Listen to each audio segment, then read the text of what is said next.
What is going on, everyone? This is Miles with Windows Central Gaming, and welcome to the 21st episode of Xbox Chaturdays. Today, I am joined by designer extraordinaire, the legendary Pope, who I'm really excited to have on today. We're going to be diving a little bit into his background, the death of Xbox Pope, and Kojima working on an Xbox project, as well as the kind of current state of PlayStation. So thanks so much for joining us today. Before we get into the show's topics, Pope, some people are seeing you for the very first time.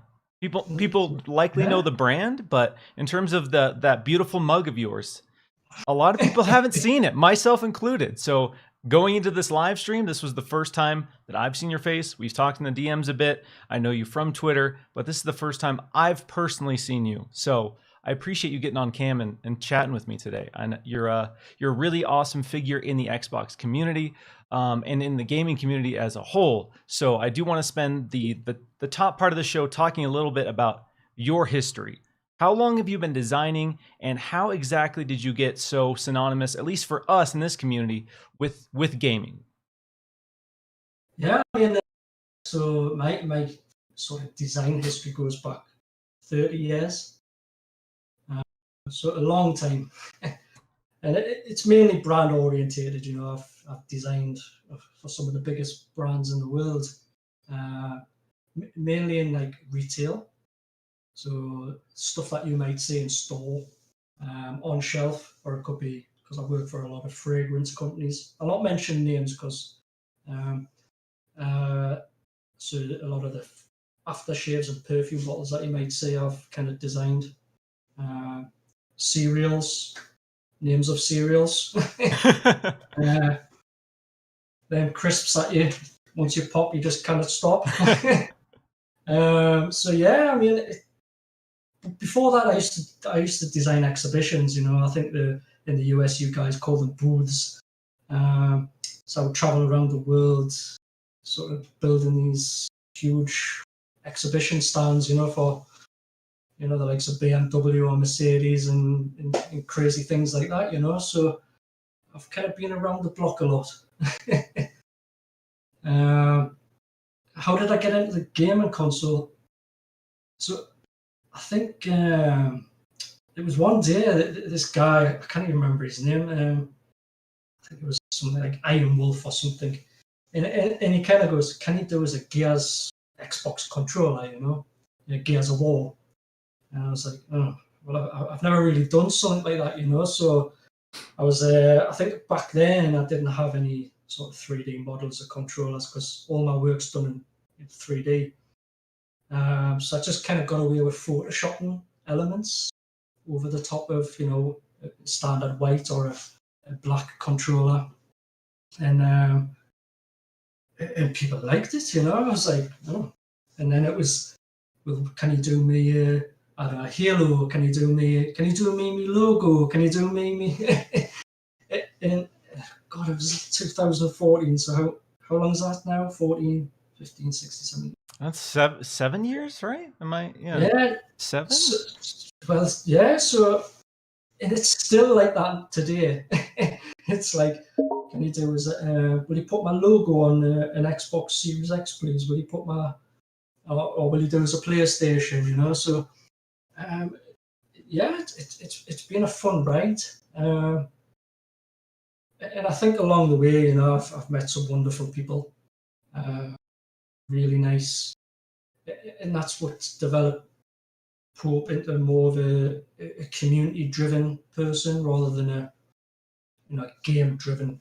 Like you say, I was known as the Xbox Pope, which again was a name that was given to me by the community. I didn't go through the book of names and think, "Oh, what can I call myself today?" So yeah, and at first I was like, "Xbox Pro, why?" But then it kind of made sense in time. It's because I'm always kind of giving my time up for people. I'm always trying to be supportive and helpful in the community.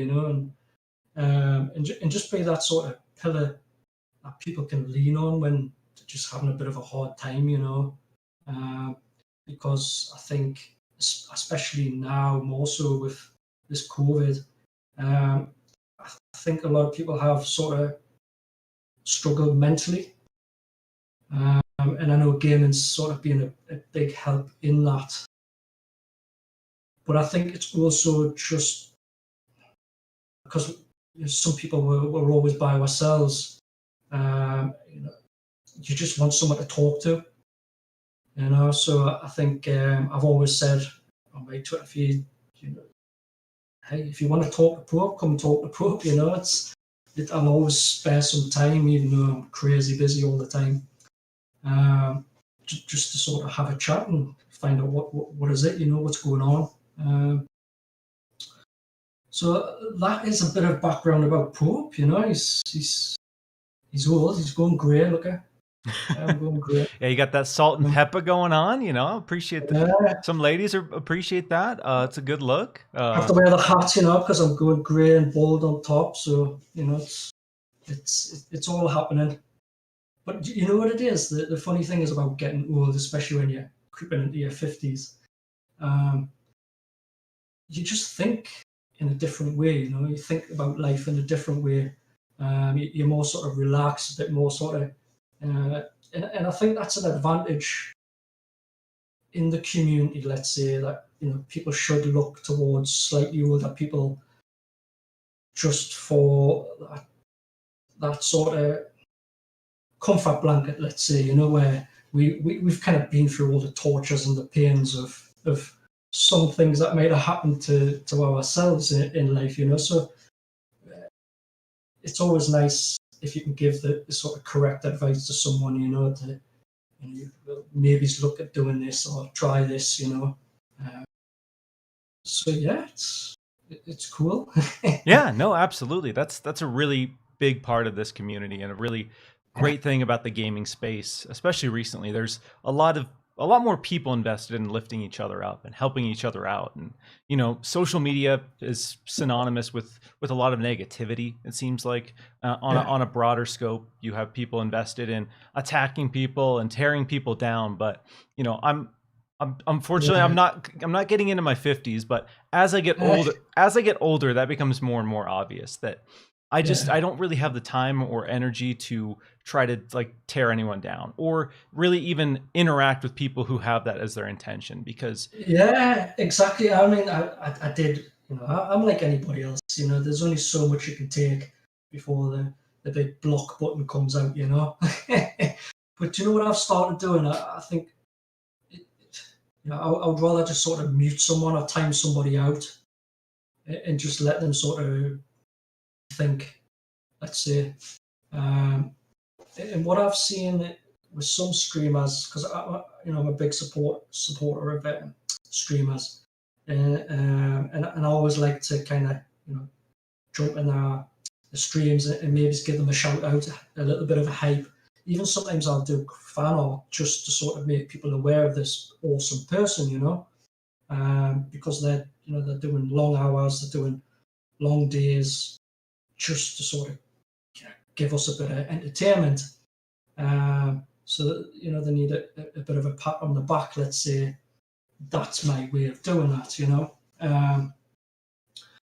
but some streamers I've seen, when they're getting really trolled, they don't just sort of hit fire with fire, they'll kind of break the situation down and almost talk through that situation of, why are you saying this? Why are you doing this?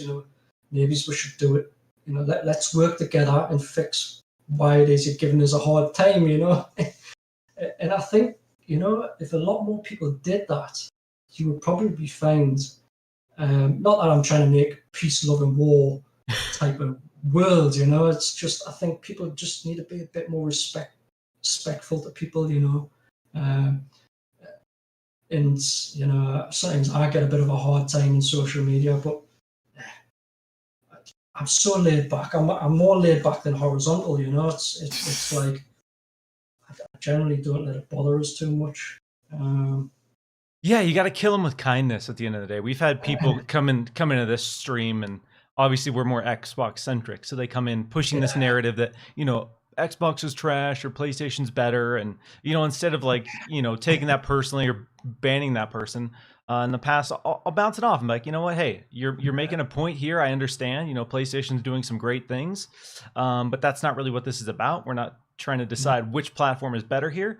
We're talking about what we like, generally speaking, about the gaming industry. And I'm glad you like this. And then I've had people come in, like, start as a troll at the beginning of a show and then stick around for the entire like 2-hour show and just like chatting regularly. Exactly. And I think the more people who understand that process, that I think I remember you saying once, Xbox is not perfect, PlayStation is not perfect. As people, we're not perfect either. So I think sometimes we might have bad days and we just say things or do things that don't really sort of gel with the majority of the people, so I think people just need to take a chill pill sometimes, just kind of like relax, and that's very much me, I'm like I said, I'm so laid back. I don't really let much technically bother us too much. Yeah, that's a good mentality to have, because it's easy to get hung up on a negative comment that someone makes. I'll have somebody make a negative comment on like a YouTube video or something and make, and even though there's like a sea of positive comments, it can be easy to like see that negative and be like, is there something wrong with me? And then that's just like an energy drain. This one little comment that someone made is like sucking energy and sucking life out of you, and it's. And do you know what it is? That's exactly what happens. And it has, like I say, I'm a laid back guy, but sometimes all it does take is that sort of negative little thing that just kind of like triggers something inside, thinking, oh my God, am I really that bad, Yeah, do I suck? I don't think I suck usually, but do I? So yeah, and I mean, so yeah, I've got, I think it was mainly last year when I started getting bombarded from the likes of Square Enix, Ubisoft, EA, 2K, and it was like I kind of didn't know what was going on at the time. I was like, hang on a minute, someone hacked my emails here, like, you want us to do your controller design? I was like, yeah. I was like, oh, but you're Square Enix? Just wait, what? What's happening here? What is going on? I remember I had the first Teams call, with Square Enix, and it was kind of like, I'm fanboying because it's Square Enix. It's like, oh my God, it's Square Enix, and they're all fanboying because it's like Pope, It's like, oh my God, it's Pope. So it was this kind of mashup of like, yeah. So who wants to start the kickoff? Yeah. It was like, but then I did the first concept design for the Outriders controllers. I mean, I can tell you all this now because obviously they're released. So yeah. It was like a funny moment when I kind of created this idea that it's actually the controller you see now, and I sent it off on email, and I just got this reply back from Square. It was like, "Fuck me," and I know I shouldn't swear on the screen, but that's kind of what the email said. I was like, "Oh, so I must have done good then." That's the only response. Yeah, it's either really good or really bad. But and I was but it was like as in good. Yeah. Like, and I was like, all right, so that you must like it then. It was like, oh my God, this is absolutely awesome, And then it kind of like developed where, we're just going to do the one controller design. And then we kind of talked and thought, well, why couldn't we not just do the classes, like the four, I call them clans, And then we did the overarching laser blue and laser red kind of designs as just it's just a bit of an extra, So on them two controllers, just them two, there is like little Easter eggs in there on them designs. Just because I wanted to make them like top tier, if you know. Hmm. And I'm not saying that the other ones are not that good. You know, it's just, you know, it was just that sort of umbrella sort of effect. You know. So That yeah, attention to detail. Yeah. yeah, and it's kind of funny how. And then when I did the U, I'm just designing these things for like people who are how apparently they're famous, but I didn't really know who they are. You know, and I did that. And again, it's just kind of bizarre. Like I'm doing a job for Xbox at the minute, um, and then obviously joining forces with NZXT as well, the PC guys. That's been brilliant. You know, super nice people. Really, I've never really known a company to have such nice people. Uh, so, you know, I've designed them a few cases now. I did the Cyberpunk, which people have seen. Hmm. Yeah. Um, a bit of a story on that one, you know. I kind of went all crazy Pope style, you know, and we sent it off.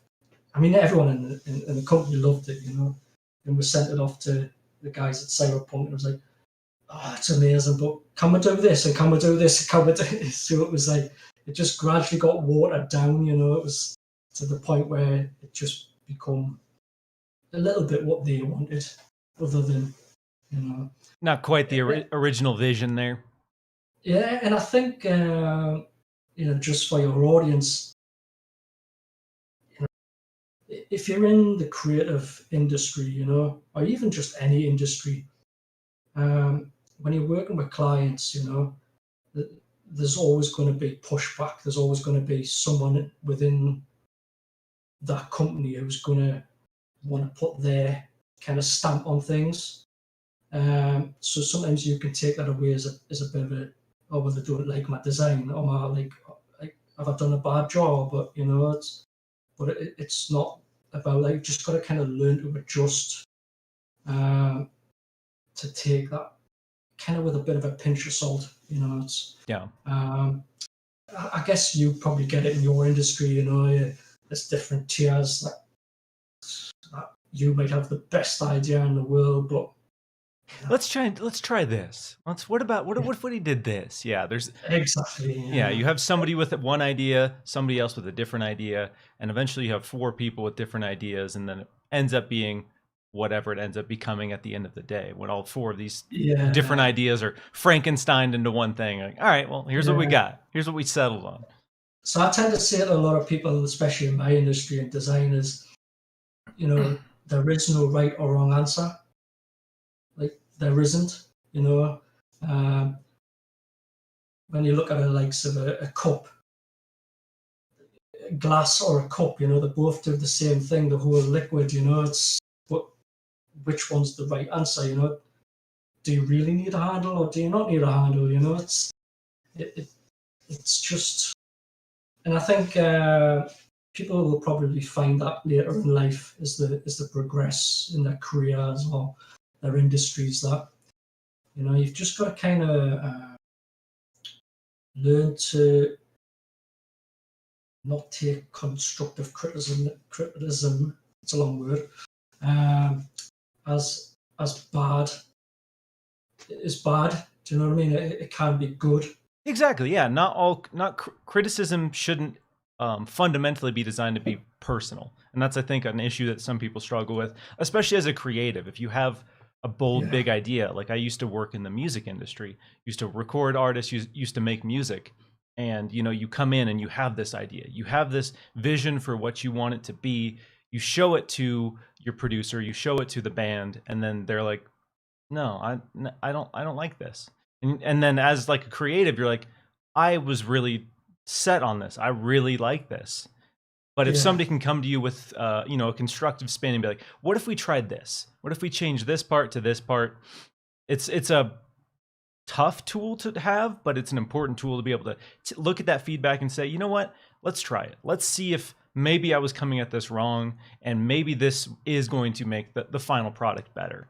And you know, with a good team and with somebody who is invested in the final product, I think most times you'll find that the criticism is valid, and you should at least look at it, even though Yeah, in our minds we all have the big vision for what we want it to be. yeah, and I kind of take that same attitude towards, like I say, I'm a huge fan of supporting many different streamers. I think what they do is a fantastic job, and it's a hard job, because there's so many other people doing the same thing, so it's kind of you're almost fighting for space or fighting for what, and I think some people maybe do. They're trying to invent the wheel, if you know what I mean, when really if they just try to be themselves and not worry about whether they're growing or, you know,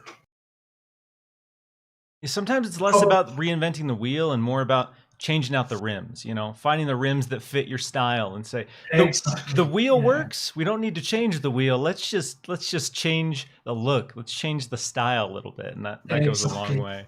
I remember one of And the first streams that we did with Xbox Chaturdays, and you were just hanging out in the chat. We were just BSing, playing Remnant, talking about something. I was ranting about how much I love Phantom Dust. And that's a game that I love. Most people haven't even heard of. Most people don't even know what Phantom Dust is. And we were kind of joking in the chat, and I was like, "Pope, let's go. Where's the Phantom uh, Dust Xbox?" And then not even well, a I think few, I did that for you, didn't I? But yeah, not even a do, few do days you later, I see you on Twitter with this amazing like neon like purple pinkish Phantom know, Dust controller, and I was like, "Dude, beautiful, do, love it." do you know what it is? I didn't really 100% understand Phantom Dust like as a game because I've never played it.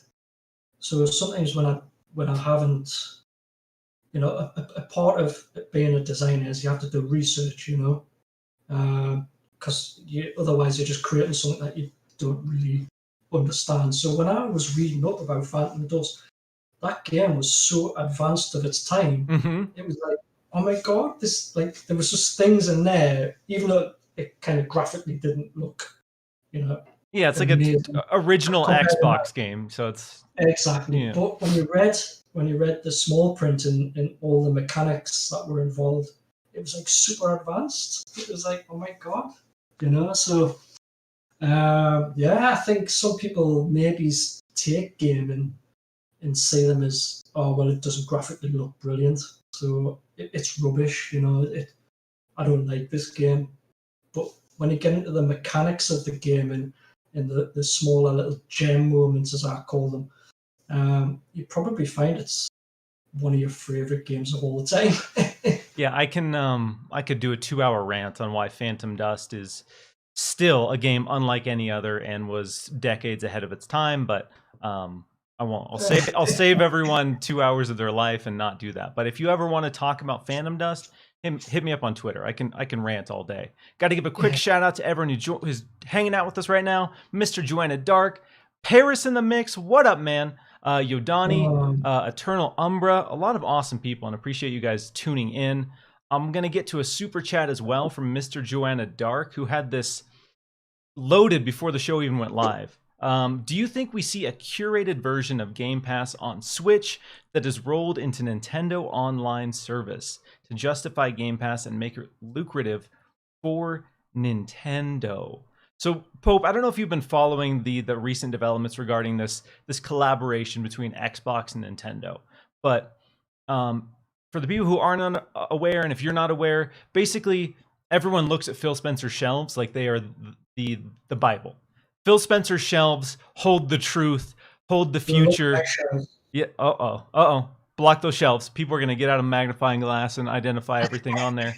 But that's basically what people are doing with Phil Spencer's shelves. And so in his last stream, there was some hints of a few projects, and one of them was just pretty benign. It was just a Nintendo Switch, like proudly, prominently displayed on a shelf. There's no TV next to it. There's no reason for a Switch to be docked on a shelf like that, in terms of a practical use. So a lot of people are kind of running wild with all these theories. And one of them is that Game Pass, Xbox Game Pass, Xbox's big streaming service, is going to come to the Switch in some capacity.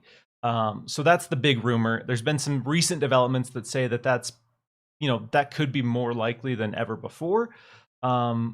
So yeah, I don't know if you've heard that, if you have any takes on that. No, I mean, I've got many NDAs under my head, but that's not one of them. Okay, so you don't have the insider scoop on Game Pass coming to Switch then. Okay. No, but if you think about it, right? So, is Xbox really going to develop a handheld device? Fair enough, they've got the X Cloud, so you can kind of use your mobile device. But if you can kind of partner up with Nintendo, who's already got a handheld, and just let people play, whatever on that, then that kind of makes a huge amount of sense, really. You know, Yeah, uh, that to me that's a dream come true. If I could boot up xCloud on my Switch, because I have a phone, I have like some mobile controllers, but it's not quite the same experience for me being like a it is. Look, I'm like I said, I'm old. I have to kind of wear glasses now because my eyesight's getting really bad. Uh, and I couldn't game on my phone. Like I really couldn't because it's just too small. It's too, you kind of, you're fiddling on. But could I do it on a Nintendo Switch? Yeah. It's kind oh of yeah, proportion. yeah. It's ergonomically the correct size.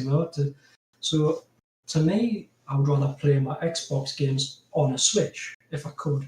You know. That's Uh, match made in heaven right there. I know Phil Spencer wants that. Phil Spencer is open to putting Xbox Game Pass on PlayStation and Switch. Switch seems like a really amazing partnership because for one, the install base is huge. By putting Xbox Game Pass on the Switch, you are effectively making the Xbox brand way more synonymous with Nintendo users because there are a large percentage of people who only have a Nintendo device. They don't have a PlayStation, they don't have an Xbox. So by putting Xbox Game Pass on your Switch, bam, 50 plus million people are introduced to Xbox automatically. Maybe they had no interest. They didn't even know what Xbox Game Pass was. They see it on their Switch and like, oh wow, I can play Halo. I can play the Rare collection just on my Switch for one monthly price, and then you automatically kind of build this huge install base automatically. So I think that's probably in the works. I know Phil Spencer wants it. It's one of those things where really Nintendo would be the only hurdle there. And I'm sure Nintendo wants to make sure, however it's introduced, earns them money because let's be real, like Nintendo's not getting any money from Xbox Game Pass subscriptions. So if, Game Pass does come to Switch, what's the incentive for Nintendo? So I'm sure they need to figure out a way where Nintendo's getting a little piece of that pie. you talk about Game Pass not making any money, but I think back in the day, back in my designer's day, working on brands, I think when PlayStation came out, like the console, Sony wasn't making any money on them either, But the objective was to get them in people's homes, So the brand is always there, And sometimes when I'm designing for brands, we know we're not technically going to make much money from it, but it's about brand awareness. It's about getting the brand in as many places as you can, because then you create a community, or you create a community of brand loyalists, So because obviously in my world, um, we're all consumer based, we're designing for the consumer. But there's only 4 shopper consumer types in the world. So it doesn't matter whether you're rich or poor, whatever nationality you are, you'll always fall into these 4 shopper types. Obviously, I know what them shopper types are, so I can kind of target my, let's say, design to hit one of those shopper types, or I can target it to hit 2, 3, or I can target it to hit all 4. And that's kind of how you would base your design around. And I think with Xbox, especially Game Pass, they already kind of knew, every company starts with a 10-year plan. That's the overarching, like the big idea. The big picture, yeah. Yes, and then it filters down to a 5-year plan. Then they might introduce a 3-year plan because it's like when I'm say like when I'm working for say like Pantene, and they want a new shampoo bottle. I can't change the bottle. I can do, but I have to build in a plan to slowly change that design for the brand loyalists, because it's almost like if I started saying, right, I'm going to start changing, I'm going to create the next Xbox controller, right? If I started changing that overnight and then sent it to the world, people would be in uproar because I've changed something that is so precious to them. But if I slowly change it, and I think that's kind of what you probably see with the likes of Xbox, is you don't see an instant bang. There you go. There's like this huge futuristic design. It's about a progressional, slowly changing people's mindset to accept something that they wanted you to accept 10 years ago. If you know what I mean. It's kind of weird how I have to do this in design marketing. It's like the stuff I'm doing now for some of the brands, like that's not coming out in 5 years' time, but I already know what that object or that thing is, because the process just takes that long to develop. I mean, some of the things I have, so I've got like, we kind of call them a little bit like dark stores. So we have hidden supermarkets, like physical supermarkets with products in, groceries, everything, but they're not open to public. And when we design stuff, we'll put that product in there, and then we would invite certain members of public to walk around the store with cameras on their head, and we're always spotting to where, did they look at the object? Like, how did they engage with it when they did see it? So, the whole process, even with Xbox, it just takes time, to develop. So I think what you're saying now with Game Pass is only the beginning of intentionally what they know they really want it to do. Yeah, absolutely. You look at like Netflix as kind of the fundamental example that they're basing it on. And when you're introducing someone to a completely new idea, everyone has their habits. Everybody's been consuming media a certain way for a set period of time. And when you introduce a completely new idea, there is this learning curve. There's this process where people are adapting to it. I remember when Netflix was coming out and they said that they were getting rid of DVDs and they were doing streaming only. People were like, that's not going to work. That's going to fail. No one's going to support this business model. And then you flash forward a few years and Netflix is bigger than Disney. And so you have this company in a very short period of time. Yeah, to your point, 10 years, let's say, where Netflix went from something that is not sustainable, will not succeed, to bigger than Disney, which is a huge factor of success for shifting how we consume media. And we've seen it done successfully with Netflix, with film, with television. We've seen it done successfully with music. And then Xbox Game Pass is kind of the new frontier for how we consume gaming media. So there is this learning curve, obviously, but as we're seeing with the incredible growth from Game Pass, people are understanding it and people are more open to that. So I also want to touch on, some people are saying Pope's a little quiet. I bumped up his volume. Let me know if that's okay in the chat. Another quick super chat from Mr. Joanna Dark. If Kojima signs with Xbox, would you like to see him collaborate with Shinji Mikami and make the ultimate survival horror experience? Pope, are you a big horror guy? No, definitely not. Definitely not? Okay. No, no, I don't do horror. Totally fine. I'm too much of a softie.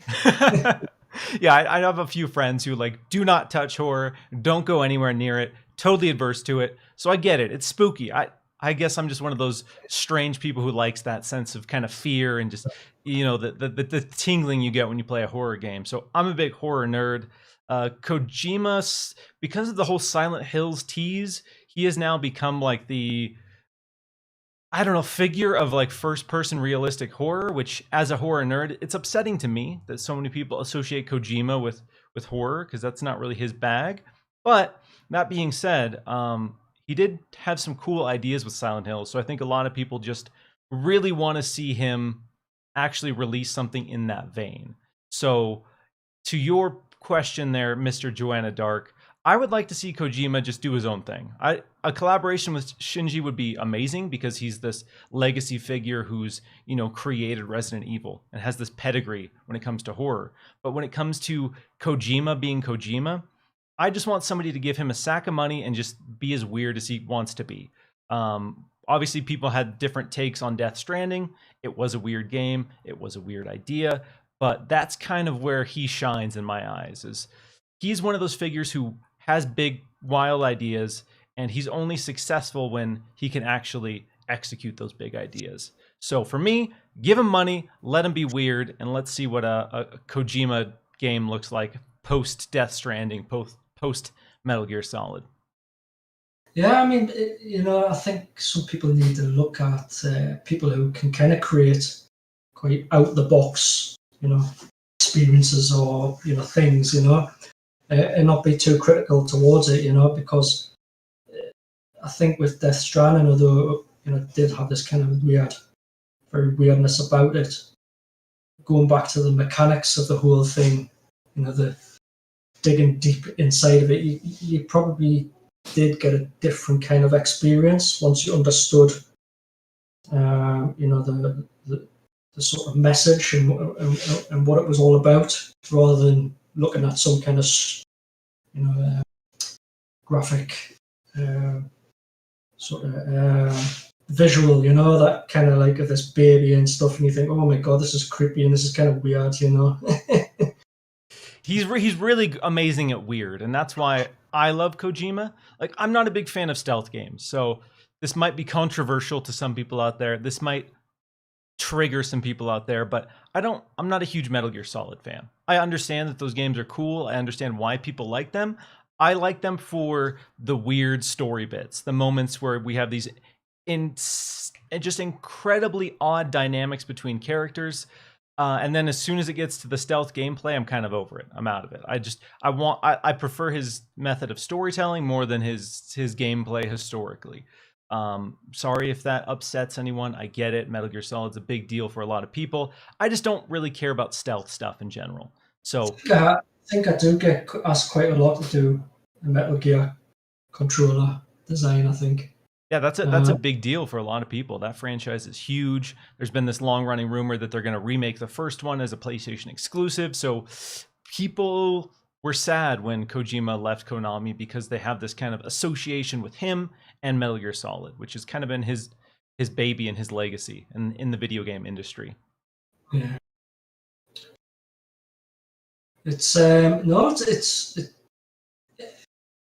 and I mean, going back to some of my earlier days with the controller art, it's no secret that I do speak to the Xbox hardware team, and they'll always go, Pope, your work's beautiful, but we just can't make it, it's too difficult to make, or it's impossible. They say they use the word impossible, but in my eyes. So there's two ways of doing my world. So there's fan art, which kind of has no rules, like there's just none.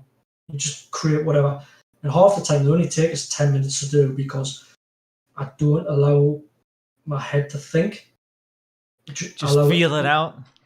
Yeah, it just happens naturally, you see. So, and one thing people need to understand is I'm not a graphic designer, so.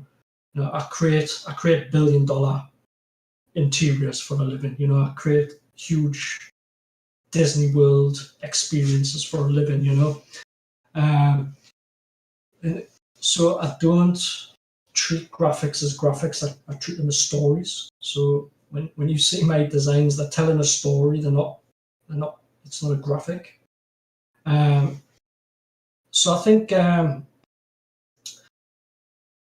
Sometimes when you look at compare that to, like, let's say, the gaming world, it's the same process. We shouldn't be sort of critical on, is it 4K, is it such and such, is it's a story. It's the story you have to buy into, not what something looks like. I know you've got to have that kind of, oh God, that looks beautiful, type of feeling. But once you dig deeper, and I think once people learn how to do that, you'll probably appreciate certain games that you thought you never liked a lot more.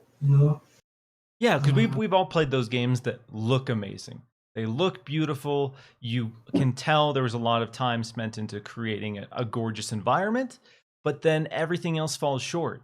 And so even though the game looks amazing, you don't find yourself connected in the world. You don't find the world grounded at all. It's because, there's this emphasis on one element of it as opposed to, connecting all the pieces into one big picture. And so, yeah, it's when you look at like good art of any kind, whether it be product art, graphic design, painting, there are a lot of components that go into it, and ultimately, art is successful when you feel something outside of this looks cool, and like that's Yeah. cool. There's value in stuff that looks cool, but at the end of the day, like when it comes to art as a whole and video games as a medium and design as a medium, you want to incite some sort of feeling, whether that's joy, excitement, rage, whatever your intention is. That is how art is successful. And it's strange, but yeah, visual art isn't fundamentally exclusively about the visuals. It's about all the pieces that go into that and make it a successful. Yeah, it's like some of my stuff that I do. It's people say, "Oh, but when you're going to start selling your designs or doing it?" But to me, it's not about making money. It really isn't. I don't need to make money to be happy. It's more about that reward that you get from someone going, "Oh my God, this is amazing," or "Oh my God, I've just shown my friend the other day about your work," or I was telling my wife, because sometimes I get some messages, private messages, and it's even a week later, I'm still showing my wife, "Look how amazing this is." And like you say, it's about taking that when a game or art or something, an object, let's say, gives you that much pleasure that you've got to protect it, you've got to almost treasure it. Then you've done good. Yeah, it's one of those things. Like that's how I was introduced to your work, is people on Twitter being like, "This is amazing, this is crazy," and like I just started seeing, yeah, this is back in the Xbox Pope days, like all these controller and game fan arts where you have someone who loves this specific IP, has this fondness for it, and then you've been able to take that IP and kind of convert it into this, obviously it's not real, but a physical manifestation of something that they love. And yeah, you'll get a ton of people sharing that. And I just kept seeing Xbox Pope, and I was like, oh wow, like there's your fan art Fridays. You're doing so many, and I know your workload is busy, so it's really cool that you're taking time out of your day to just kind of make these cool little one-offs for people in the community, just to kind of like highlight something that they're excited about. Yeah, and I think that's what people don't understand is, when I do the fan arts, yeah, fair enough, most of them take about 10, 20 minutes to do. But it's not because I'm trying to do art as fast as I can. It's just the fact, once you go over 30 minutes, you overthink things. Like you start becoming critical of your own work. Yeah, absolutely. So there's a 30-minute limit to anything. It's like painting a wall. You could paint a wall. If you just leave it and walk away, it's done. It's kind of, but then if you keep observing it, you kind of, maybe I'll paint it a different color. I don't like that color anymore. It's the same with the controller art. If I spent too long on everybody's design and putting tiny little details in there and being, oh, shall I make the buttons orange instead of blue? I wouldn't get anything done. Because so yeah, and sometimes I do get comments of people saying, "Well, I would make it red." Me, I was like, "And I'll make it red." Yeah, it's one of those things. Like that's an issue a lot of artists have, is you obsess. You obsess over every little detail. So for some people, it's hard to push it out the door, because once it is out there, it's out there. There's no taking it back once it's out in the wild. So a lot of people have this kind of anxiety and fear about like a project or a So video.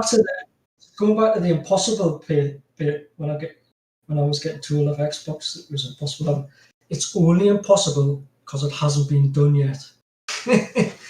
Don't let your dreams be dreams, as Shia LaBeouf famously said. Exactly, and I think, again, speaking to your community is, just because someone says you can't do something or you can't have this or you can't achieve this, you can do anything. Honestly, you really can do anything you want. You just got to understand how is it you're going to do it, Yeah, what is it? The famous Oprah book, The Secret, which is, you just believe something is going to happen and it will. And I don't necessarily buy into that philosophy. But if you believe in something and you have a plan to make it happen, then you can do it.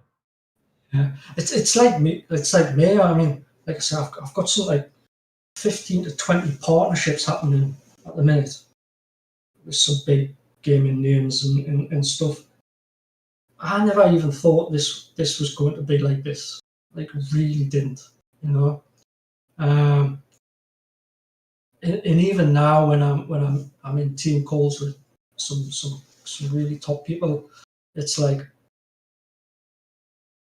is this really happening? Is this my life? Is this what I'm supposed to be doing? I mean, it's no stranger to me, doing successful things. I like to say half the brands or the products that people buy are probably designed anyway. So it's no different to sort of have that feeling of, oh my God, Pope, you're like this legend. It's just more intensified in social media. That's all.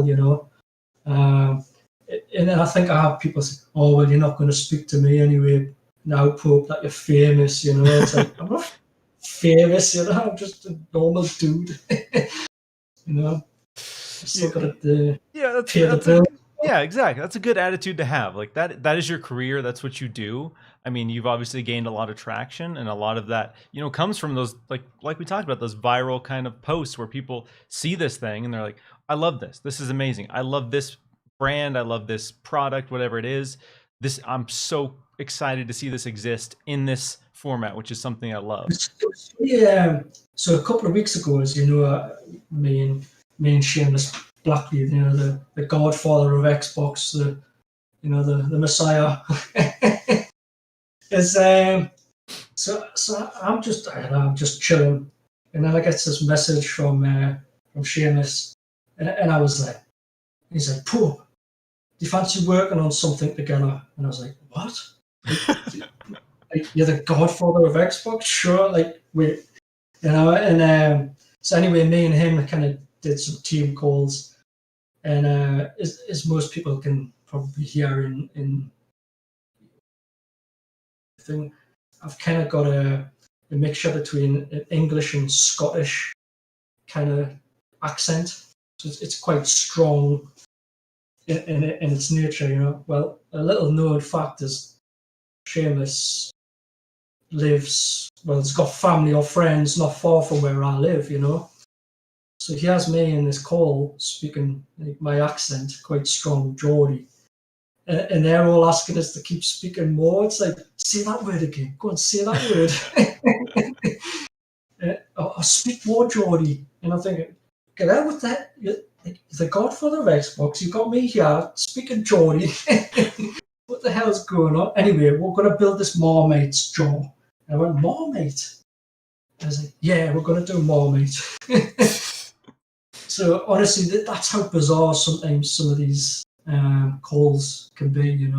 It's but it's just mind blowing. Just a random DM from the creator of the Xbox ends up leading to a project. Oh yeah, it was just yeah. No, he's a lovely guy. He's obviously gets straight to the point. Like, let's get down to business. Let's go. Oh, honestly, I think he's like, give us your address. And I was like, why? Well, I want to send you something. And I was like, oh, it's all right, Jim. Didn't bother. Give us your address now. I was like, okay. Okay, fine. Jeez, I was Seamus, like, dial it back. yeah. So, I mean, obviously, he was kind of joking a bit, you know. Yeah. At least I think he was. But yeah, I mean, it's nice to sometimes, you know, I've spoke with the likes of Phil and Aaron and that, you know, and it's just nice. One thing I love about Xbox is the transparency. You know, these are executive people, you know, they're trying to run $1 billion business, you know, but they do engage with people, you know. Fair enough, they might not be able to speak to everybody, Yeah. but they do.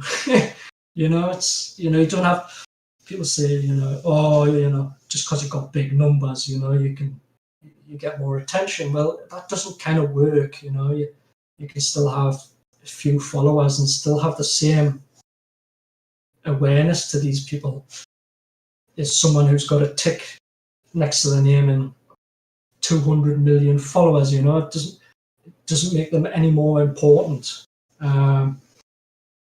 Which that's the bit I love. You know, there is no. I don't know what the word is. You know, I can't think at the minute, but there's no separation. You know, they just see everybody as one. Yeah, to your point, yeah, you have people like Phil Spencer, Aaron Greenberg, who, yeah, are effectively humongous big businessmen. They are running, you know, multi-billion-dollar companies that make, you know, $10 billion or more in a single quarter. And one thing I love about the gaming community, and especially on that side, is there's no sense of pretension. Like, you don't have these pretentious people who say, I'm this position, I have this following, so therefore I don't have time to engage with so and so, because if so and so doesn't have so and so, then I'm not going to engage with them. You don't really get that a lot in the gaming community. You have a lot of people who do have hundreds of thousands, millions of followers who are sharing, like commenting on people's tweets, retweeting them, engaging on social media, and that's super cool to see, because yeah, you don't really want this huge disconnect between somebody like you as an individual. You don't want to ever look at someone and say, I can never talk to that person. And that's something that I don't ever really feel on social media when it comes to, you know, the Xbox community, most of the gaming community in particular, because yeah, we're all in this because we love the same things and we're excited about the same things. So in that way, we are all connected. We are all the same. Even though Phil Spencer makes, you know, significantly more than most of us, he's still a pretty cool, down to earth guy, which I love to see. And Exactly. quick shout out to the over 100 people joining us. I see Snowbike Mike lurking in there. Oh, I got to get to a quick super chat from Eternal Umbra. Miles and Pope, if Xbox and Nintendo partner up, what would you guys speculate could be the best things to come out of it game-wise for both? All right, Pope. Xbox and Nintendo, they team up. They make a fantasy project. What is that fantasy project to you? Wildest scenario. well, you see, although I don't get much time to play games because obviously I'm busy creating them elsewhere.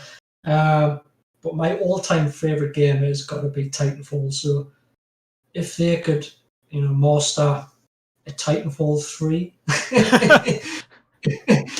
but keeping to the spirit of Titanfall 1, mind. I mean, they did dabble a bit too much in Titanfall 2, and it kind of upset us a little bit, you know. But yeah, I think that is my fantasy, to see that come to life everywhere.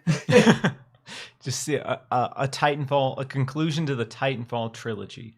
Yeah, there's a lot of people who want to see like a Banjo. I've seen a lot of people speculating that, you know, the perfect Xbox Nintendo collaboration would be a new Banjo Kazooie, which would be cool. I think a new Banjo Kazooie needs to happen, and I think a new Banjo Kazooie will absolutely happen. I'm in the camp that we'll probably see a at least teaser of some kind this year or next year for Banjo.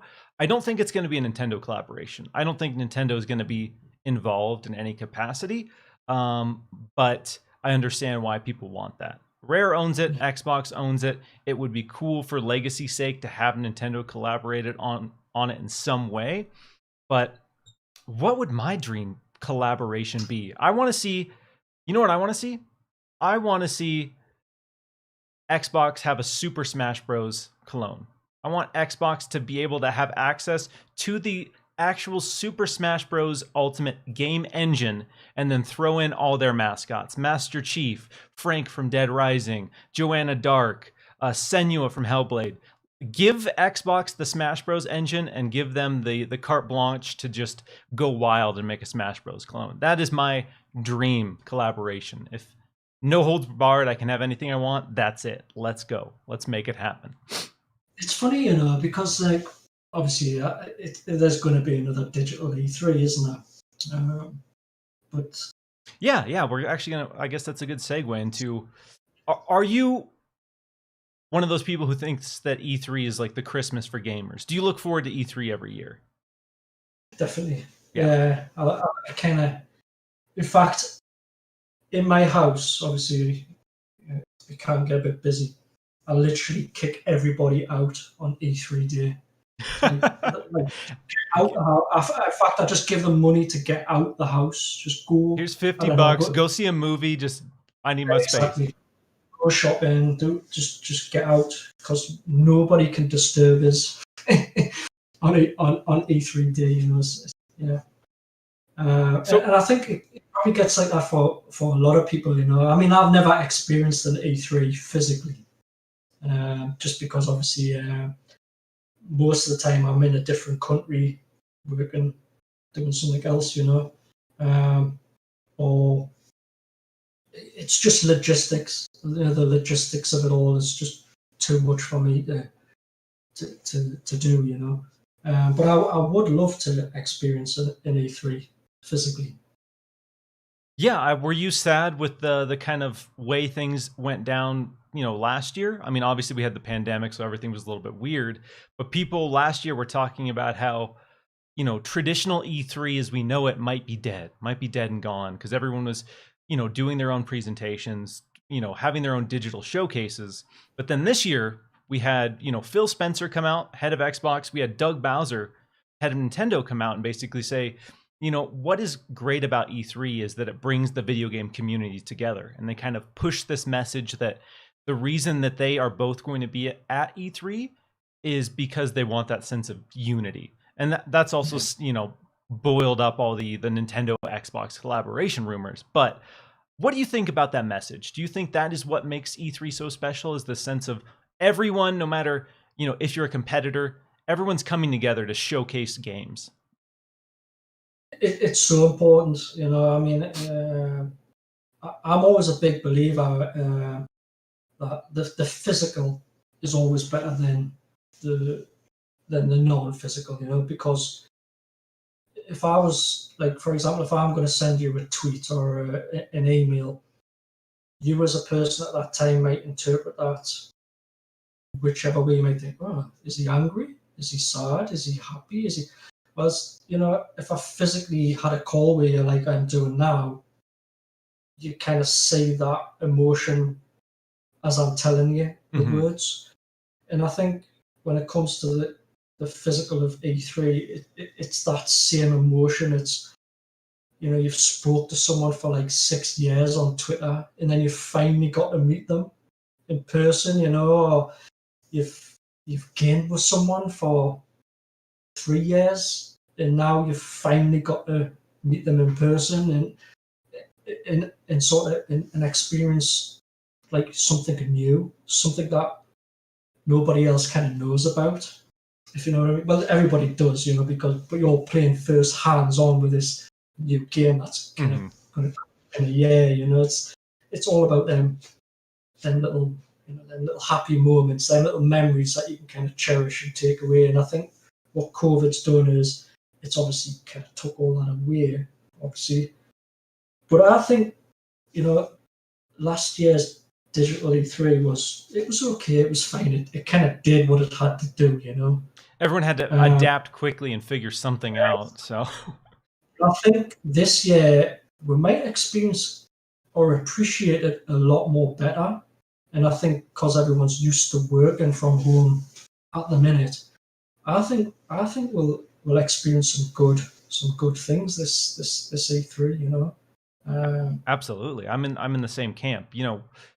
We saw the first batch of digital conferences from these big companies who traditionally have an office, traditionally have a production studio, traditionally have all of these things that they're used to when it comes to creating content and creating videos.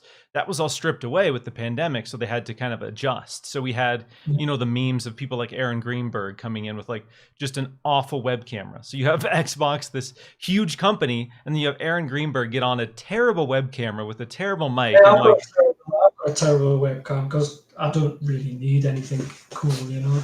but it's just funny, and again, it kind of like went back to the idea that keeping everyone grounded. We're all at the end of the day, especially with this pandemic, it really showcased how similar everyone is and how we're all kind of in the same boat. But to your Yeah, point, yeah, they've definitely had some time to adapt to the work from home lifestyle. We've seen some more kind of polished, produced things being developed from home. So I think E3 this year, in terms of like quality and production, is going to be pretty incredible because you know they've had time to adjust. They've had time to prepare. I'm sure they were yeah, all planning this E3 out way further ahead than they traditionally have, just to make sure they can get everything dialed in. But yeah, from a games perspective, um, for me, what makes E3 so interesting and exciting is seeing new ideas, seeing yeah, these just incredibly talented, passionate people get out in the world and show this bold new idea. And I think, Xbox has done a really great job of kind of fostering that idea, fostering teams, studios, so that they can legitimately create something they're excited about. And yeah, that excites me to see people like Tim Schafer have this creative freedom.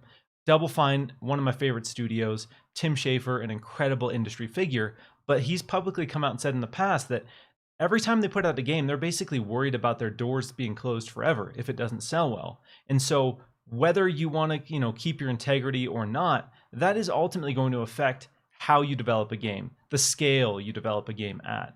And I want to see people make big, weird, bold ideas. And that's going to kind of segue into another topic that's boiled up as of Friday, which was that report over at Bloomberg from Jason Schreier talking about how internally Sony is obsessed with big blockbusters right now, and that obsession with big blockbuster games that follow a specific formula is causing people to leave the studio or leave the company and causing projects to not get the green light, which is why we're seeing a big exodus from PlayStation.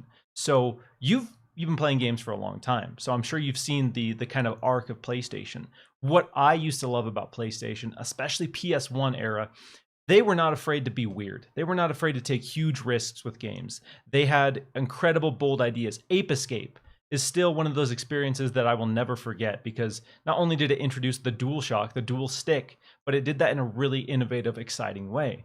And there was this huge string with PlayStation 1 and PlayStation 2, especially, of big, bold, creative ideas. PlayStation 3, a little bit, and then it started tapering off, especially as we got into PlayStation 4. And I've seen this trend of, the output from PlayStation first party shifting to this kind of blockbuster formula. What are your thoughts on Sony's current approach? Obviously, they're doing well financially, but do you want to see PlayStation get back to its weird roots, or are you fine with the kind of Uncharted, Last of Us, God of War, a smaller pool of really, really big games? yeah. And I mean, listen, I mean, for me as a gamer, if I've played the game once, then that's kind of it, you know. Like I'll not. It's the same as watching a movie, you know. I don't go back and watch the movie again like 2 years later, you know. It's like I've seen it, I've done it, you know. It's the same with games I've played it, right? Okay, so it's a bit like they're saying that the Mass Effect trilogy does look really kind of cooler, kind of. Oh yeah, yeah, Like the legendary edition. I go back to that. Oh god. No, so yeah, I think, but it's a business, you know, especially PlayStation.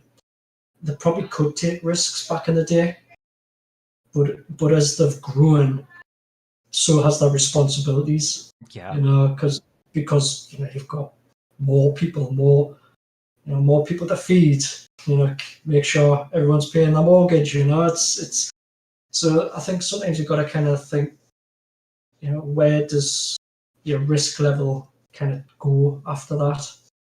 And there have been innovative with the PlayStation 5, so it kind of has shown that they're not scared to develop new things. Mm-hmm. But I think they've got to be able to cater not just for those big time blockbusters. I think they've still got to keep the small bits of bread and butter, like, Yeah, exactly. And that's kind of what some people, myself included, are a little bit worried about, because this report from Jason Schreier was talking about how, Sony is moving away from what they would consider more niche projects, or projects that might only be successful in a specific market. And obviously, there's no denying the success of games like The Last of Us 2, the God of War reboot, the Uncharted series. So obviously, they have a formula that works really well. They understand the type of games that they can release that will do well. And again, maybe that's just my art background and my kind of history with the gaming industry, but I want to see the weird projects. I want to see small, obscure games come out with just a really original idea. And lately, that's been transitioned to indie, which is fine. I totally support indie. I want to see indie games thrive, but I also want to see these big companies take some big budget risks. And again, to your point, they're a business. They want to make money. It's more expensive than ever to make a video game. Back in the day, some of the most iconic games of all time were made by a handful of people in a very short period of time. Super Nintendo, NES, PS1 era games, you could crank those out in like 8 months with like 3 people. Now you have games that take 5 years and hundreds of people. So it's way more expensive. When I used to do drawings for like architects, and you could get away with a kind of pencil drawn scribble with a bit colour on there, a bit magic marker, and that would be it. It'd be like approved.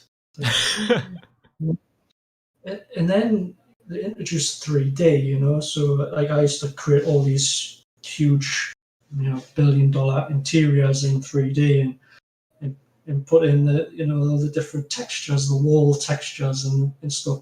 And even that wasn't technically photorealistic, but it still kind of give the message of what this thing might look like when it's finished, But what I've noticed over the years, and I think it's the same with gaming, is even the clients now are noticing the detail. It's like, why is the shadow going there, or why is this light doing this, or why is this texture not like a certain level? It's like, oh my god, Jesus. Everyone's an expert now. We all have the internet. We all have unlimited resources at our fingertips. So everyone's an expert now. Yeah, and I think it's kind of got like that where you think, hang on a minute, I've got degrees in architecture, I've got degrees in interior design. If I told you your house was going to fall down, you would just go, no, it's not. You went, no, it's not. Well, no, because I know better. I think, hang on a minute, I've got. I googled it. I googled it, Pope. All right, I know it's fine. But the funny thing is, if I was a doctor and I said, "Oh yeah, you've got a broken leg," "Oh, I've got a broken leg," you would accept it. It's kind of weird. You think, I don't know, I've got a master's degree in. Who needs a master's degree when you got Google? All right, when you got Wikipedia. All right, that's the mentality of certain people. Is because we have info, we're all experts to some degree. But I mean, listen, is it not swings and roundabouts with PlayStation and Xbox though? Isn't it? One's doing great one year and one's not so great the next, and then all of a sudden it's a switcheroo. It's like, and that's kind of what I see in the many years of following gaming. But it's probably been like that for many brands, like Nintendo and Sega, and it's just it's like that football team mentality, of like, who's your favorite football team? It's that is a great analogy that I use all the time. Is the console wars and the console fanboys? It very much is like a sports team. My team's the best. My team's gonna win. Here's why my team wins. And then when your team loses, you make up excuses for why your team lost. You know, the refs. And that's how when I obviously killed Xbox Probe. But before that, I was kind of dabbling in doing some PlayStations and like Nintendo art, you know. And it was like, oh, I've seen this PlayStation. Look how cool it is. Yeah, but the guy's called Xbox Probe. Like, it was almost like, yeah, but he's Xbox. Why is he doing PlayStation? Because I've seen you do some PlayStation fan art, and yeah, I did see responses like that on Twitter. We're like, this is a PlayStation. This isn't an Xbox. What are you doing? It was kind of even what's the guy's name? The guy from Mortal Kombat. Oh, Ed Boon? Ed Boon, right? So even he tweeted on one of my arts, you know, because I did it on a PlayStation. He's like, hang on a minute, he's done an amazing PlayStation, but he's Xbox Pro. Damn it, Ed. So Ed was even given a bit of a hard time there. But I mean, like, it's all fun, you know. Exactly. It's all fun. Like, it's fun to talk about the industry and kind of speculate on what this means. And, you know, obviously these people have a better idea of what's going on internally with these companies, and that's what's dictating their decisions. It's easy for us to go on Twitter and be like, PlayStation did this, so PlayStation's doomed. I'm definitely not in the camp that thinks PlayStation is doomed or PlayStation is, you know, making decisions that are, you know, driving the company into the ground. I'm not signing the fire Jim Ryan petitions. That's not the They're not going anywhere. They're just readjusting. It's like any company, you know. You take a company so far, or a brand, because obviously I work with brands. So it's like, so I remember designing. So I spent a year designing something. It was actually for Duracell, you know. And you kind of go wrong with Duracell. It's just black and it's just copper, you know. It's like, that's just two colors, you know. But we spent a while. Anyway, the guy who was in charge decided to leave. So got better money somewhere else, you know. So this new guy come in and literally ripped up all the designs, and we had to redo it all over again, because what he couldn't accept is the fact he couldn't accept somebody else's ideas, as in his previous person, because then how does he impress his boss? Yeah. You get the ego involved, and then it's a whole nother thing. And I think sometimes, you know, obviously PlayStation's got a new guy in town, you know. He's not really going to follow suit with traditional past, you know, vice presidents or whatever, because why would he? You know, he's got to kind of create his own stamp, his own sort of creation, you know. So he's obviously going to adjust things. And whether those adjustments work or keep the brand loyalists happy is yet to be seen, you know. And I think maybe we might find a little bit more what their story is. Not that the easiest company to sort of penetrate with how they think, but we might see a bit more on E3, you know. Yeah, it's one of the things where we really need to give them time to kind of showcase what their future goals are. I mean, we know Xbox has been in this transitional period as well with Phil Spencer, and there was the old Xbox leadership and the old Xbox approach. And as we saw with Xbox, it took them years and years, 4 or 5 years, to kind of turn that ship around and start building up to the new place, or the new kind of focus that the current Xbox leadership wants to see. And you know, PlayStation, also a huge company. They've had a recent transition in leadership as well. They're obviously changing their approach. So it'll take time to see how that works, if that works, and quote unquote, who's more successful at the end of the day. Because obviously with, you know, the console wars, there needs to be a winner, or people want a winner. Even if, you know, both companies are making absurd amounts of money, more money than they've ever made before, there still needs to be that winner. Like, people look at PlayStation 5 console sales. because PlayStation 5 console sales are higher, they right now are the winner, quote unquote, for a certain group. And then you have the other people who say, well, you don't have Xbox Game Pass. Xbox Game Pass is making X amount per quarter, blah, blah, blah. And you have the people on the other side saying that, because of that, Xbox is the winner. And for me, like, I'm not making any of that money. So I don't care about the money. I don't care who's selling more, who's doing what. I care about what games I get to play. And Yeah. again, your analogy about the sports teams and the sports fanatics is perfect, because that's what this is people who want their team to be the best. And going back to, a lot of people I know in your previous streams have talked about Game Pass, or even just people talk about Game Pass online. It isn't for everybody. I mean, once my membership runs out, will I renew it? I don't know. I might not. Yeah. It's not something. It's not mandatory at all. Particularly bother us whether I've got it or I don't have it, but having it it's quite cool, because I probably will play a game that I would never think about playing. So yeah, I think people just need to understand, just because 10 people have something doesn't mean you can have something else. It's yeah. One of the things I think Xbox are starting to do now as well, which I kind of hope they do get rid of the One X and the One S, the previous versions of the consoles, kind of thing, and just focus on Series X or Series S.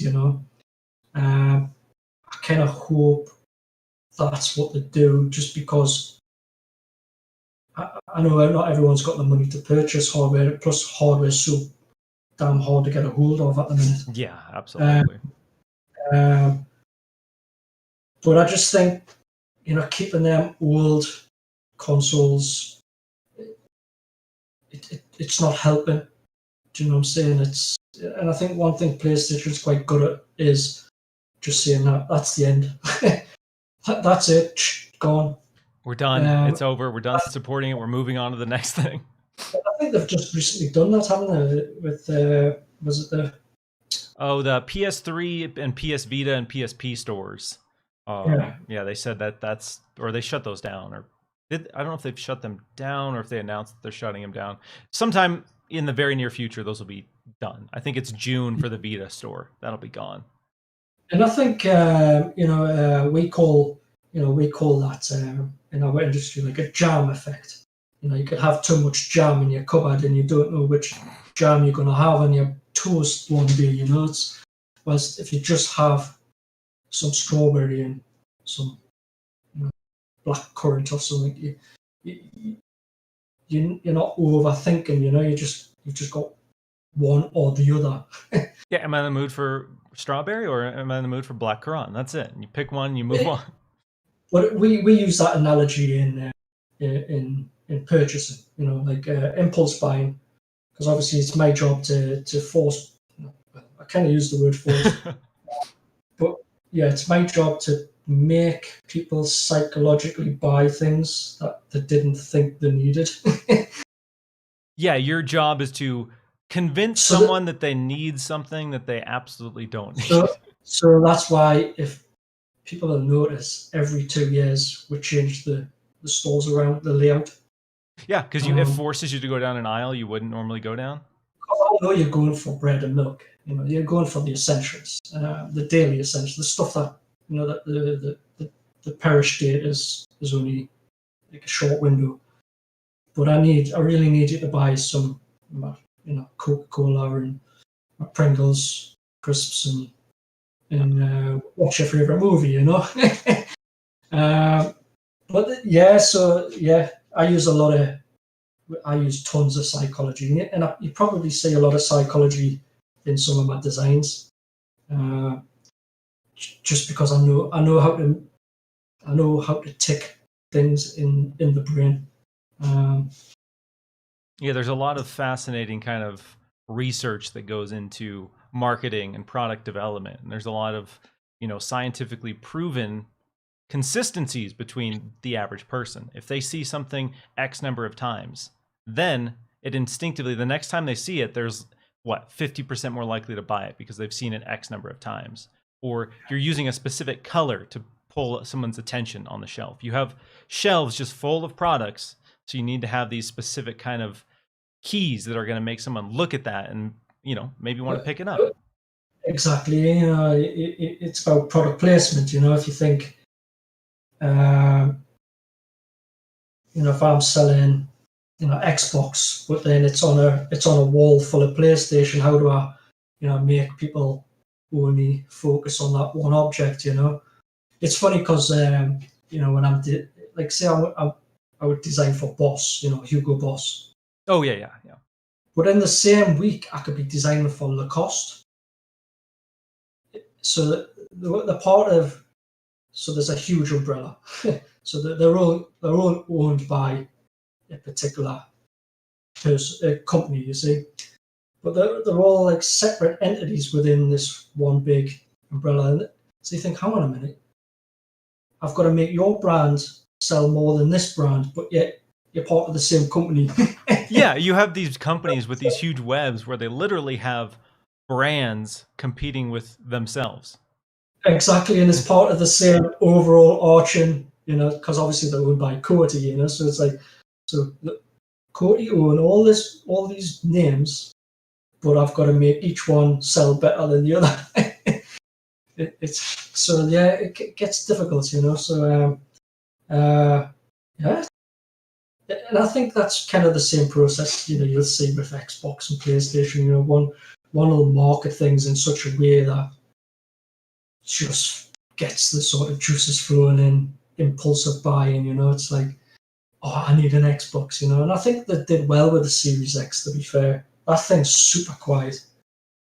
Yeah, from a design standpoint, the hardware team did an amazing job with that.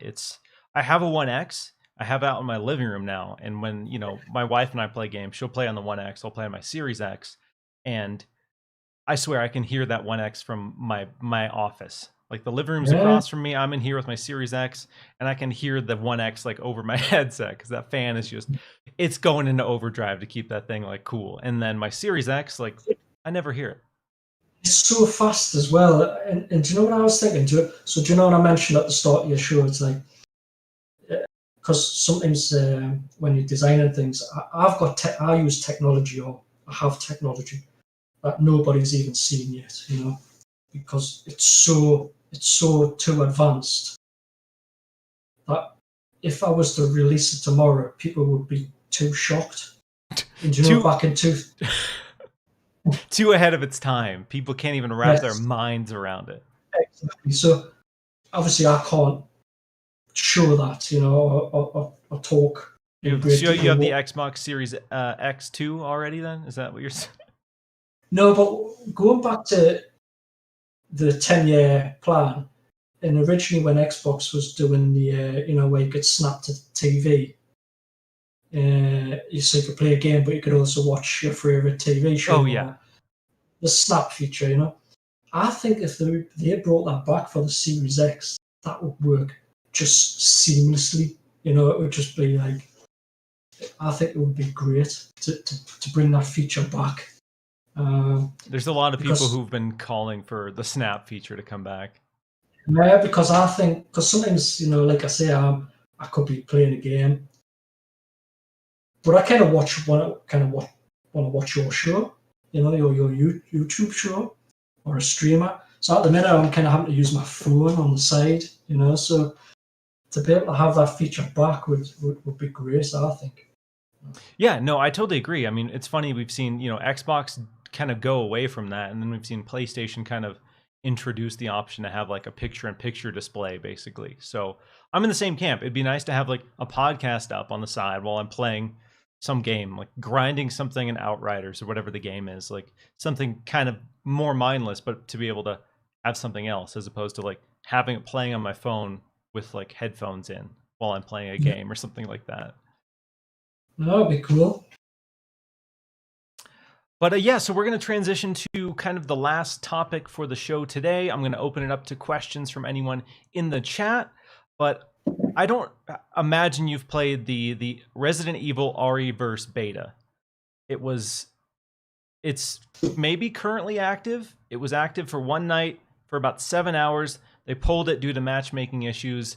They maybe released it the following night for a short window as well, but it was supposed to be an open beta for like 4 days. And that's kind of the footage that I have playing on here now.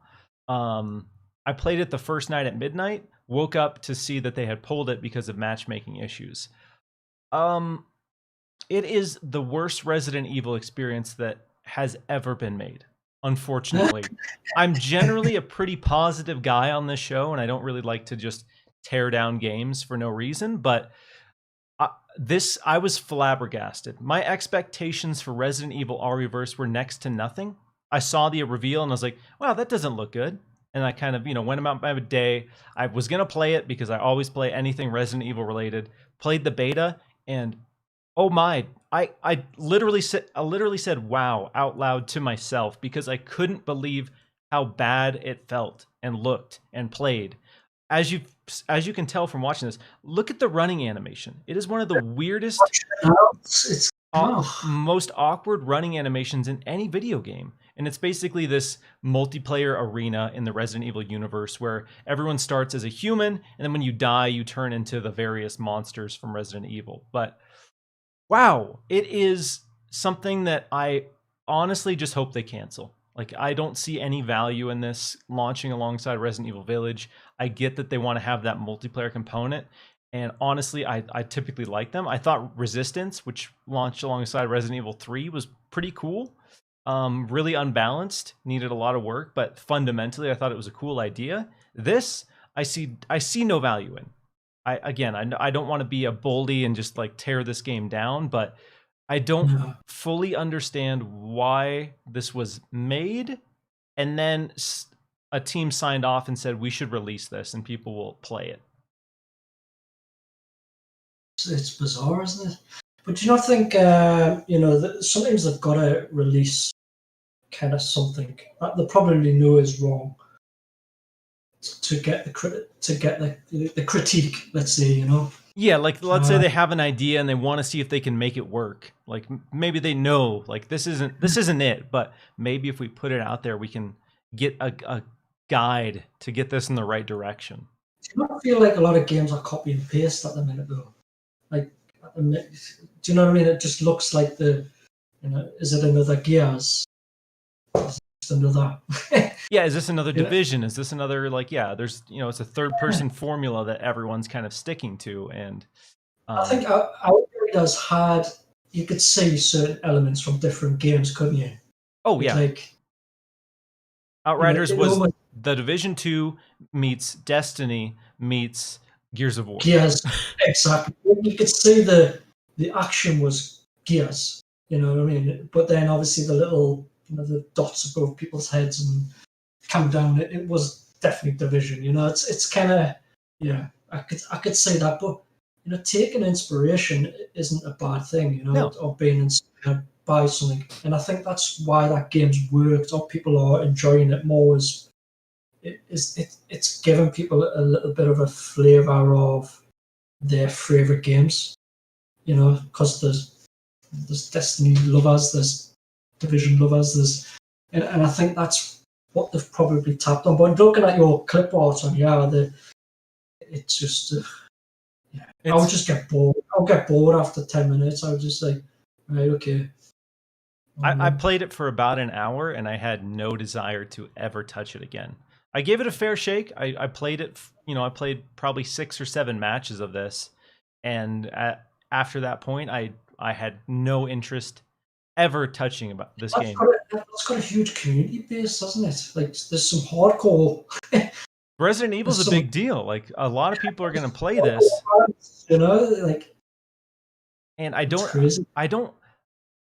This is one of the games I don't understand how anyone could or would like it. It's not one of those things where, even though I don't like it, I could see why people would appreciate it, would have fun with it.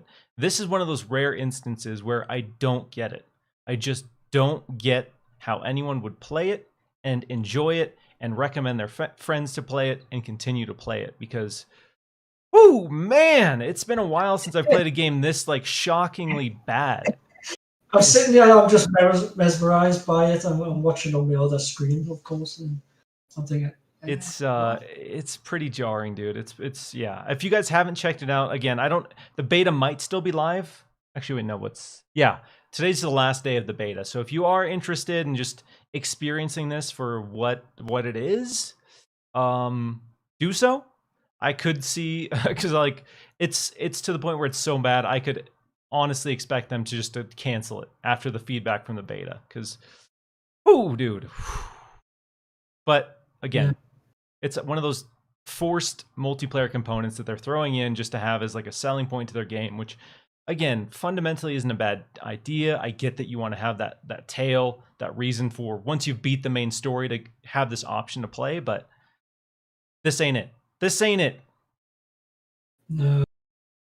I think it definitely needs a bit more work. Oh yeah, it needs a lot more work. A lot more work.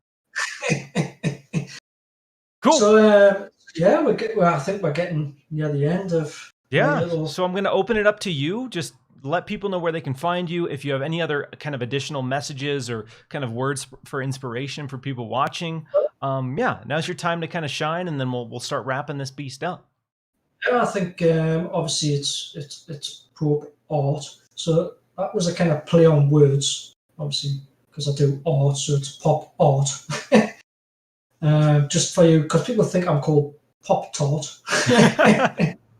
I'm thinking, what? Probably legally can't get away with calling yourself Pop Art, or Pop Tart. Yeah, severely dyslexic, and I can't even say Pop Tart in there, like, but never mind. And so yeah, I've got the underscore because obviously somebody else pinched the name first, so unfortunately it's there. You gotta get that underscore. I get it. You gotta play that Twitter game. I think once I get my little blue badge, maybe I could say, hey, Hey, take away that underscore. Make the other guy have an underscore. All right. Is that dude's using his account or what?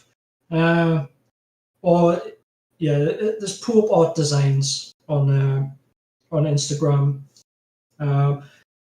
Obviously, I have a lot more followers on Instagram, but I use it as a holding page. I tend it's just somewhere. If someone kind of goes, "Oh, Pope, have you done a Doctor Who Series X?" I'll just go, "Yeah, just look on Instagram." It's because when you're trying to traipse through your phone to find like something you've done like 6 months ago or something, it's there. Gets a bit messy. So yeah, and don't be scared. I've had, do you know what it is? What's kind of weird is I have people say, "Oh, Pope, it's took us 3 weeks," and I go, "All right, what for?" To build up the confidence to speak to you because you're Pope. And I go, "Really? No, just speak to us. I'm just a normal guy." I'm not some kind of Z-lister or A-lister, I'm just a normal dude. Just don't be scared to speak, and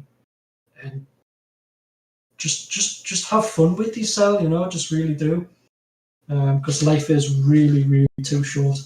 And then just enjoy the games, and if you don't enjoy it, well, just don't play it. Play something else, Some words of wisdom right there. If you don't enjoy the game, you don't have to play it. That's it. Do you know what it is? Sometimes, me and my son will play cards or dominoes. Remember dominoes? Oh yeah, I haven't played dominoes in god, at least 20 years, I would say. And it's as simple as that, you can still kind of like have fun even outside the game, and and just get to know people. I mean, I've met some fantastic people on social media, and they're not going to be a friend forever, obviously. Sometimes you do move on from people, but just treat them as how you want to be treated. So yeah, I hope people have now understood a little bit more about Pope, and they've kind of seen the ugly face. It's because it's weird when people say, "Oh yeah, the Bansky of controller designs." You should never be seen.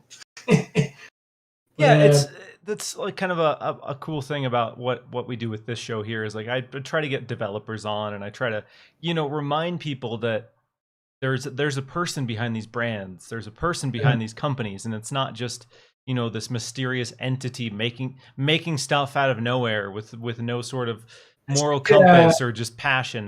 There's so a I got this. Sorry, just before I remember that.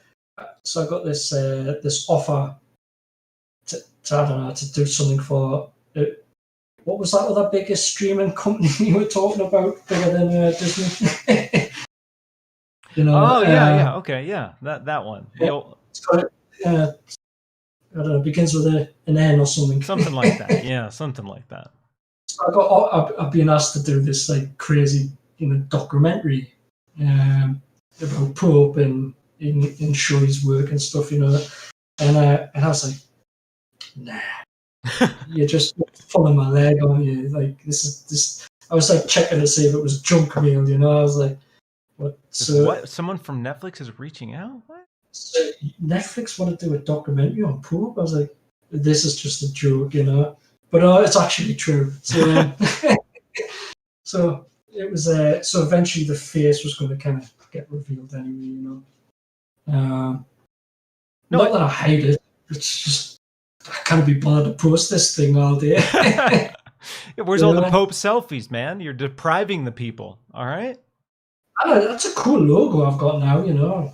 that's true. Friend did that for me. And that rebranded logo is. I like the Pope hat into the paintbrush is a nice touch. Well, obviously, the kid who did it for us, he draws a lot of art for the Rainbow Six community, and I was like, oh, Wayne, do us a logo, because it's funny, you can't do your own work, like you don't take your own work home with you. Somebody else do it, please. I don't. It's like I can't even design my own logo.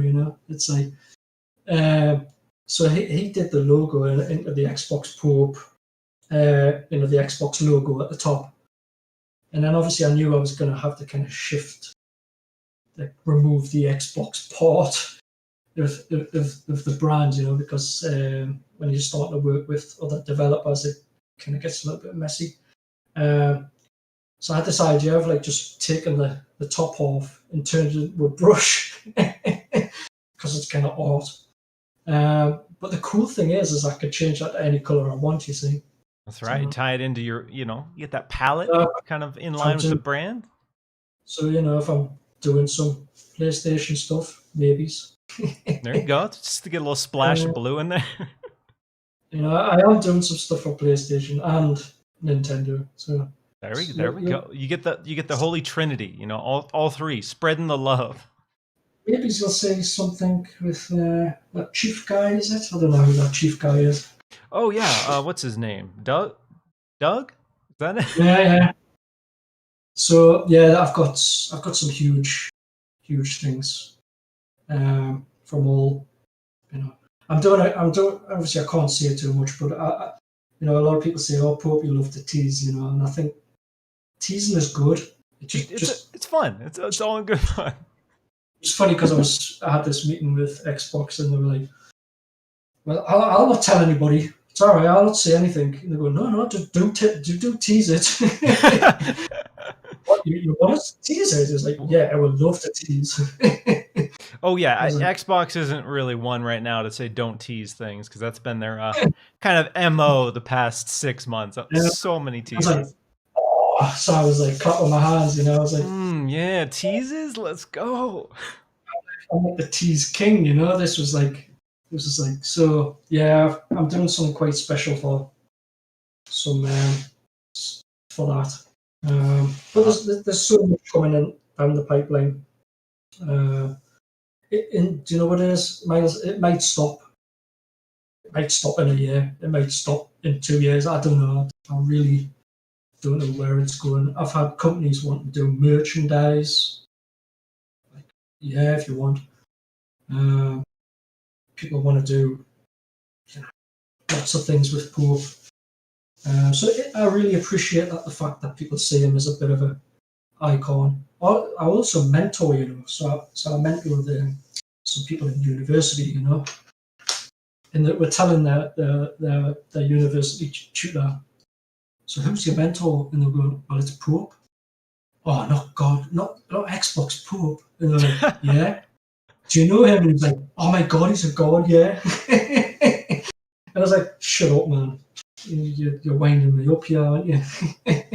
Yeah, and it's So, again, what's cool about you coming on here is like just reminding everybody that you're just a regular dude, just a down to earth, cool guy, having fun with what you do, working with amazing companies, doing these partnerships. But yeah, it's nice to hear that that's not going to your head, and you're too cool to like engage, you're too cool to work with so and so. it's funny you talk about cool people. Obviously, do you know that, like, Warren Buffett, the American billionaire? Oh yes, I'm familiar with Warren Buffett. So I've worked alongside Warren Buffett, and kind of got to talk and stuff. And I just keep the same attitude. I'm going, oh, shut up, man, Warren. And then his PR team are like, all these people at the side are, what's he saying to Warren? What's he saying? Yeah, rubbing elbows with the 1%, basically. Yeah, he's just like having a crazy joke, a bit laugh with this billionaire. And I'm thinking, well, if I get sacked tomorrow, at least I know I've said I've worked with Warren Buffett. Yeah, exactly. You put that on the old resume. There you go. No, but this is just me, and it's cool that you've invited us on just to let people see what you see in Twitter world. It is just this crazy dude just trying to make people smile, and just feel happy about themselves. I do see people say that I inspire them, I help them feel good about themselves, and that's so rewarding to me. It's the best. That's what money can't buy. So yeah, I appreciate the community and everyone that's involved, and including yourself, Windows Central. I've been a huge fan of you guys because you're just so natural. You're not trying to prove anything. You're just doing cool things, Yeah, no, I mean, I really appreciate that. It's one of those things where I followed Windows Central for a long time before I worked for them. Yeah. So it's kind of cool to have, a site and a group of people you looked up to be a part of that. And I don't yeah, even know if, like, Snowbite Mike is still in here, or the kind of funny X cast. Yeah, that's another amazing crew. Like it's awesome to be able to share Saturdays with them because their show goes live Saturday morning. We go live, or their show airs. They pre-record it, goes up Saturday morning. Then we go live a few hours later. So it's kind of this awesome like Saturday morning cartoons for Xbox fans. What's good about when you watch not just their that pre-recorded stuff, but when they're live and stream, them type of guys, is that they could be having, like, the house could have burnt down, like they're having the most dreadful day in their life, but they'll never reflect that back to the audience. They're like the most happiest, amazing, inspiring sort of people, and that's what I love, and that's kind of what Pro is as well. It's like, yes, I have bad days because I'm only human, but I'll never reflect that fully in the in the social realms, just because I think it's good just to be positive about things. So yeah, I mean, you make some great points. There's a lot of people going through a lot of different things and a lot of difficult things, so it's an Xbox is the best. Oh, sorry, did I say that out loud? Quote that out of context and post that on social media. No, we do have one super chat I want to get to that's directed towards you, Pope, from Binyabik. Says, you are both awesome. Heart. Pope, what's your favorite game? Well, so I love Titanfall, but I did play many years of Rainbow Six Siege. So it is kind of toss up between. That's why my gamer score's rubbish, So I've got to rub it, even though I've played Xbox for years. I've got like the poorest gamer score ever because I just played too many multiplayer games. I'm like, I spent years playing Rainbow Six Siege, or spent years playing Titanfall.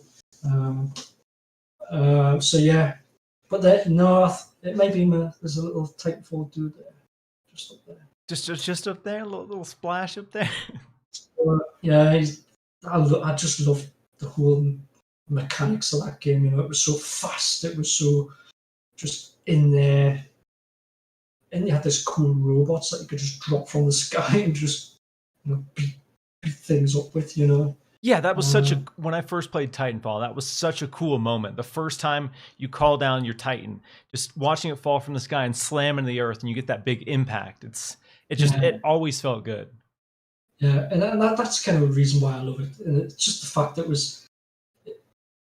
wasn't trying to be a Call of Duty or anything. It just had that, that fast pace. You could do a bit of wall running. It was like, and yeah. But then when they did the mess, they kind of tweaked number 2. I think they were trying to be too clever. When something's not broke, you shouldn't fix it. Like less is more. Yeah, you look at like the original Halo as a prime example of that. I can still go back and play the original Halo multiplayer and have a blast. Super simple mechanics, super kind of almost primitive mechanics, but still so good. It's funny because we had a community game night a couple of weeks ago and we were playing Halo. And do you know when you're trying to run but nothing's running? Yeah, you go to click in the left stick and you're like, oh yeah. Like, oh no, there is no run. There's no sprint. Yeah. You're just like, come on, you can go faster.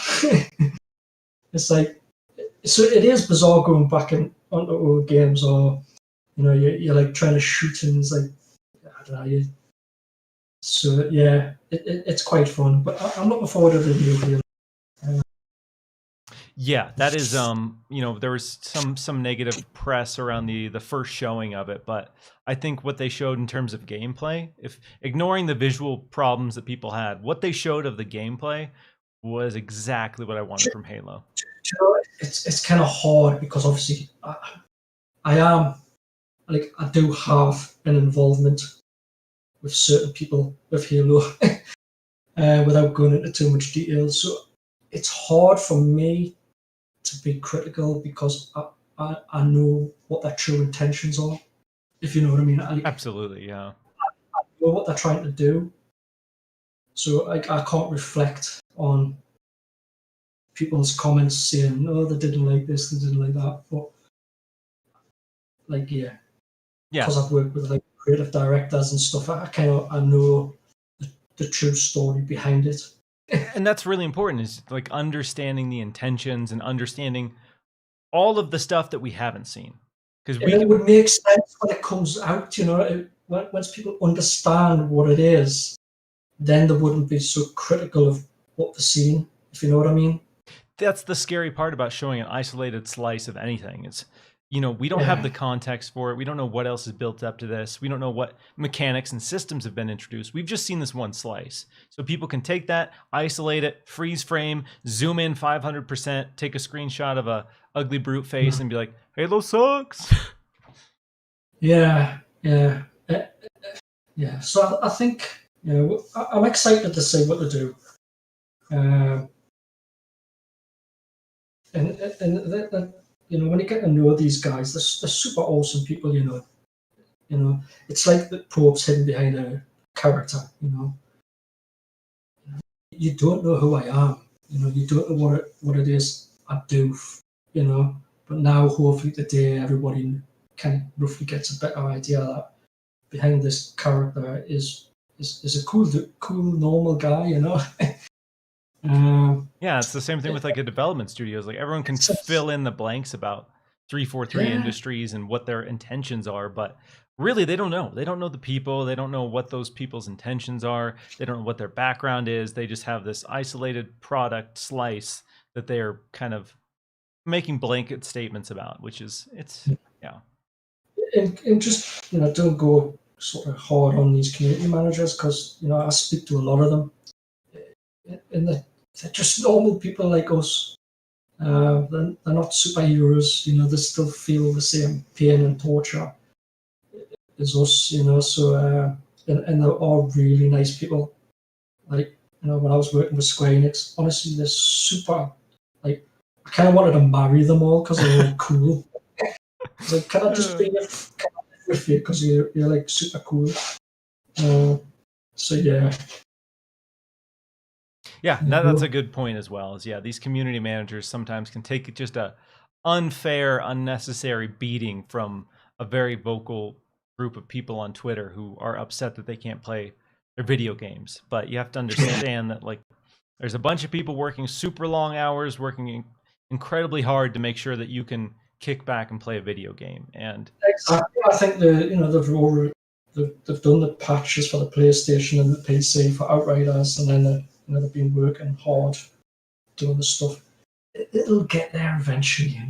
Yeah, it's gonna be okay. I mean, I understand the frustrations. I know, you get excited about a video game, you want to play it, you get bummed when you can't, you get upset when you get kicked from a game. I understand, but like I'm actually excited to play Cyberpunk because I haven't played it yet.